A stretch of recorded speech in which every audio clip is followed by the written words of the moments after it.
Before you trust anyone, watch this story.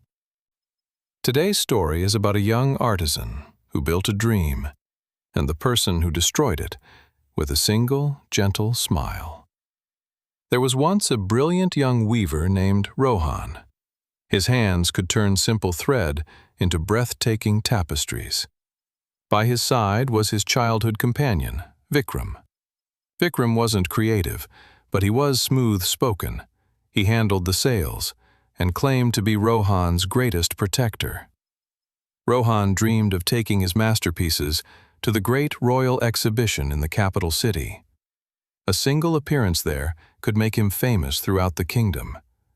But every time Rohan spoke about it, Vikram would sigh softly, place a hand on his shoulder, and say, "The capital is full of corrupt judges, my brother. They will steal your designs. Stay here. Stay where it is safe."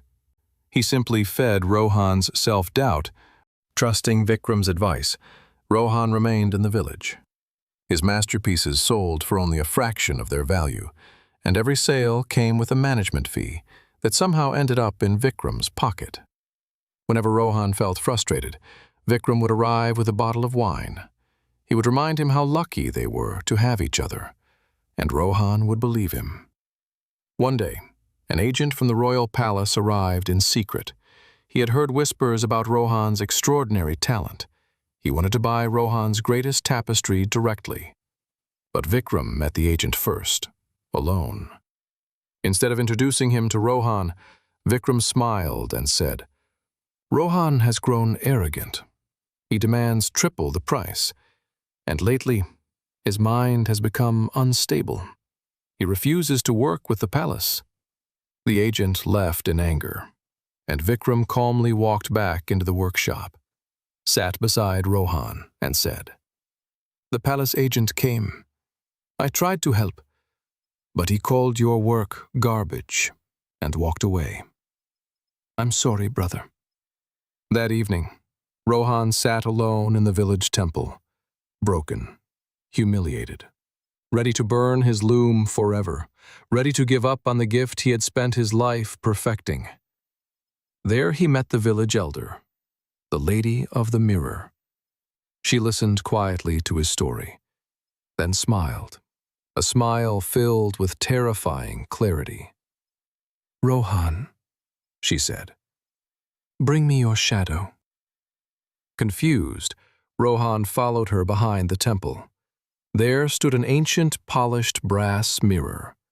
The elder pointed toward it and said, "Look not at what people say to your face. Look at what they leave behind when they walk away." The next morning, Rohan hid behind the curtain of Vikram's private office and waited. Soon, a rival weaver arrived, and what Rohan witnessed changed everything. He watched Vikram hand over his secret sketchbooks. Years of work, years of dreams, handed away for a heavy box of gold. Then Vikram laughed and said, "Don't worry about Rohan. I've convinced him he's a failure. He will never leave this room." Rohan did not burst through the door. He did not scream. He did not demand answers. The pain had transformed into something else. Clarity. Cold. Diamond-hard clarity. Without a word, he walked out of the village that very hour, taking nothing but his loom. And for the first time, he followed his own path. He traveled straight to the capital, and without Vikram standing between him and the world, his talent exploded.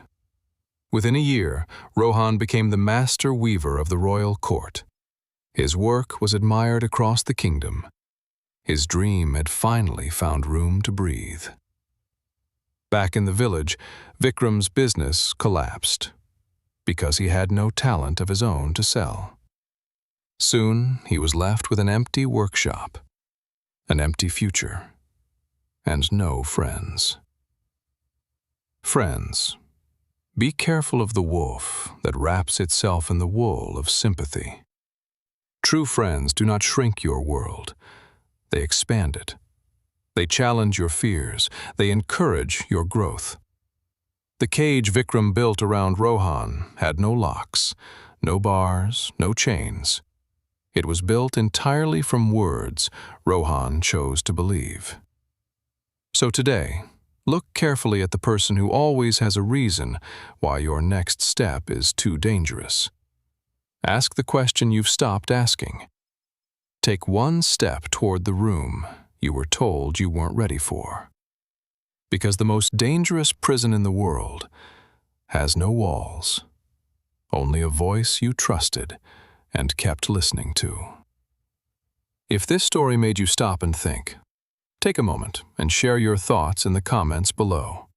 Please like this video and subscribe to the channel. We'll be back soon with another story.